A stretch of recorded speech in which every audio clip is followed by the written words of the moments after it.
Au cœur de l'ancien lit de la Somme, là où l'eau et la terre se rencontrent, se déploient les ortillonnages d'Amiens depuis plus de 700 ans.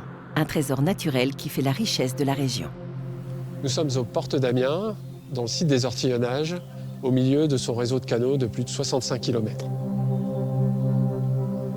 On a un paysage qui est assez diversifié. On a à la fois des terres maraîchères qui vont ressembler plus à des champs, des espaces de jardin qui occupent à peu près une centaine d'hectares, à peu près la moitié de la surface.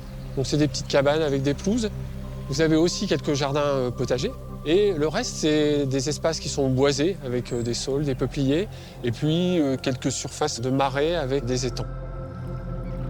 On trouve une faune et une flore comme celle des autres marais de la Somme, plus par petites touches.